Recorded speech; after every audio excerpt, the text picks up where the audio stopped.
నమస్తే, నేను మీ పోసుకుమరి. అంబటి రాంబాబు గారి అరెస్ట్.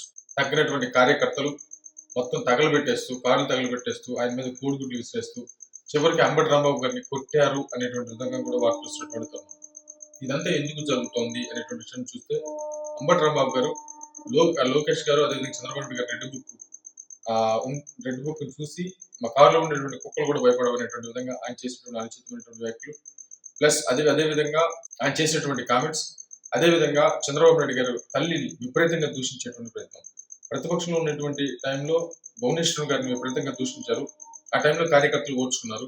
ప్లస్ ఏంటంటే అధికారులు లేరు కాబట్టి చాలా అంటే చాలా బాధగా చంద్రబాబు నాయుడు గారు ఆ రోజు ఏడ్చారు ప్రెస్ మీట్ ముందు.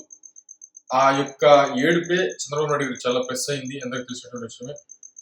ఇప్పుడు మళ్ళీ అధికారంలో ఉండిన తర్వాత కూడా చివరికి చంద్రబాబు నాయుడు గారు తల్లిని కూడా విపరీతంగా దూషించుకోవాల్సినటువంటి పరిస్థితి రావడంతో ఒక్కసారిగా కట్టలు తెచ్చుకున్నటువంటి కార్యకర్తలు ఎవరు ఆపలేకపోతున్నటువంటి పరిస్థితులు ఉన్నాయి. దీన్ని సహించినటువంటి చంద్రబాబు నాయుడు గారి ఫ్యాన్స్ అయినటువంటి ఛానల్స్ కూడా ఆ కార్యకర్తలకే సపోర్ట్ చేస్తూ ముందుకు తీసుకెళ్తున్నటువంటి పరిస్థితులు క్లియర్ గా తెలుస్తున్నాయి. అయితే ఇక్కడ మనం అర్థం చేసుకోవాల్సినటువంటి విషయం ఏంటంటే, ఇప్పుడు అంబటి రాంబాబు గారు అనుచితమైనటువంటి వ్యాఖ్యలు చేశారు. ఆయన ఇంటిని, ఆఫీస్ ని, అదేవిధంగా ఆయన కార్లని విపరీతంగా దగ్ధం చేస్తూ ఆయన మీద దాడి చేసినటువంటి పరిస్థితి క్లియర్ గా తెలుస్తుంది. బట్ ఏదైనా తల్లి బిడ్డ న్యాయం అనేది కంపల్సరీగా మాట్లాడుకోవాలి. జగన్మోహన్ రెడ్డి గారిని ఒకసారి పట్టాభి గారు తిడితే అప్పుడు టీడీపీ ఆఫీస్ మీద తీవ్రమైనటువంటి దాడి చేశారు వైసీపీకి సంబంధించిన కార్యకర్తలు. అదే దాడి చేస్తే ఎందుకు దాడి చేశారని అడిగితే మా వాళ్ళకు కాలింది, కోపం వచ్చిందని చెప్పేసి వైఎస్ జగన్మోహన్ రెడ్డి గారు చెప్పినటువంటి పరిస్థితి ఉన్నాయి. ఇప్పుడు అది అరాచకం, అది కాదు అని చెప్పేసి ఆ రోజు మనం అందరం మాట్లాడాం. నేను మాట్లాడాను, అందరం మాట్లాడాం. ప్రజలు కన్విన్స్ అయ్యారు, కూటమిని గెలిపించుకున్నారు. ఇప్పుడు చంద్రబాబు నాయుడు గారిని తిట్టారు. చట్టపరంగా చర్యలు తీసుకోవాలి, అరెస్ట్ చేశారు, ఇవన్నీ చేశారు. మరి దాడులు ఎందుకు?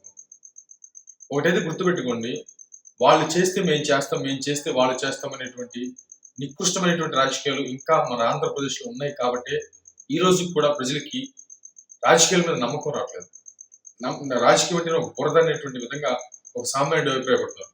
మీరు నేను ఛాలెంజ్ చేస్తాను, ఏదన్నా ఒక పని చేసుకున్నటువంటి సామాన్యుడి కుటుంబం దగ్గరికి వెళ్ళండి, ఖచ్చితంగా వెళ్ళండి. వెళ్ళి ఆ సామాన్యుని అడగండి, అయ్యా మీరు రాజకీయం గురించి ఏం చెప్తారు? మీకంటే ఎవరు వచ్చినా మాకేముందండి, మా పని మా పొద్దున్న లేసి మా పనికి మేము వెళ్ళాలి, మరి సాయంత్రానికి ఇంటికి రావాలి, మా భార్య మా పిల్లం బిడ్డలు వాళ్ళ భవిష్యత్తుని చూసుకోవాలి, ఇంతేనండి. ఎవరు వస్తే మాకేముంది? ఈ మాట చెప్పకపోతే నేను పేరు మార్చుకుంటాను. నిజంగా ఇది ఉన్నటువంటి సామాన్యుడికి ఉన్నటువంటి ఆలోచన ఒక ప్రజలు అంటే రాజకీయాల మీద. మరి ఇలాంటి పరిస్థితుల్లో మరి వాళ్ళు దాడి చేశారని అది కరెక్ట్ అయితే మరి ఇది కరెక్ట్ అవుతుంది కదా, ఇది కరెక్ట్ అయితే అది కరెక్ట్ అవుతుంది కదా. బట్ ఇది ఖచ్చితంగా తల్లి బిడ్డ న్యాయంగా మాట్లాడుకోవాలి. అసలు దాడి చేయాల్సినంత అవసరం ఏముంది? అంబటి రాంబాబుని అరెస్ట్ చేయండి, తీసుకువెళ్ళని సబ్మిట్ చేయండి. అనుచితమైనటువంటి వ్యాఖ్యలు చేసేందుకు కావాలంటే ధర్నాలు చేయండి, శాంతియుతమైనటువంటి ధర్నాలు చేయండి. ఆయన క్షమాపణ చెప్పేంత వరకు అంటే అరే ప్రజలు గమనిస్తారు, న్యూట్రల్ గా ఉన్న పీపుల్ గమనిస్తారు. అరే వాళ్ళు చూడండి అంత శాంతియుతంగా ప్రజాస్వామ్యబద్ధంగా ధర్నాలు చేస్తున్నారు, క్షమాపణ కోరుతున్నారు అని చెప్పేసి తీవ్రమైనటువంటి వ్యతిరేకత వైసీపీ పార్టీ మీద వస్తుంది. వాళ్ళేమో లడ్డు కల్తీకి సంబంధించినటువంటి ఇష్యూని డైవర్ట్ చేయడం కోసం ఈ చేసినటువంటి ఈ తతంగంలో ఈ అదే డైవర్షన్ పాలిటిక్స్ కోసం వీళ్ళందరూ కూడా అది వదిలేసి ఈయన మీద పడిపోయి వాళ్ళ మాయలో పడిపోయి ముందుకెళ్తున్నటువంటి పరిస్థితి కనపడుతున్నాయి. అసలు దాడి చేయడం ప్రజాస్వామ్యబద్ధం ఎలా అవుతుంది? వాళ్ళు దాడి చేశారు, మీరు దాడి చేశారు, రెండు ఒకటే పల అంటే ఇద్దరు దొండే. వాళ్ళ అధికారంలోకి వస్తే వాళ్ళ అధికారం దుర్వినియోగం చేస్తారు, వీళ్ళ అధికారంలోకి వస్తే వీళ్ళు అధికారం దుర్వినియోగం చేస్తారు. వాళ్ళ అధికారం దుర్వినియోగం చేసినప్పుడు వీళ్ళు ప్రజాస్వామ్యం చచ్చిపోయింది అంటారు, వీళ్ళు దాడి చేసినప్పుడు వాళ్ళే అధికారం చచ్చిపోయింది, ప్రజాస్వామ్యం చచ్చిపోయింది, రాజ్యాంగం చచ్చిపోయింది అని చెప్పేసి వాళ్ళు చెప్తుంటారు. మరి ఇదేనా రాజకీయం? మరి ఇదేనా దీని చుట్టూ తిరగటమేనా మన బతుకంతా? బట్ చాలా బాధ కలుగుతున్నటువంటి పరిస్థితులు అయితే ఉన్నాయి. ఇట్లాగా దాడులు చేయడం మాత్రం అమానుష్యం. అసలు అంబటి రాంబాబు తప్పు చేస్తే చట్టపరమైన చర్యలు తీసుకోండి. అతను క్షమాపణ కోరాలంటే శాంతియుతమైనటువంటి ధర్నాలు చేసుకోవచ్చు.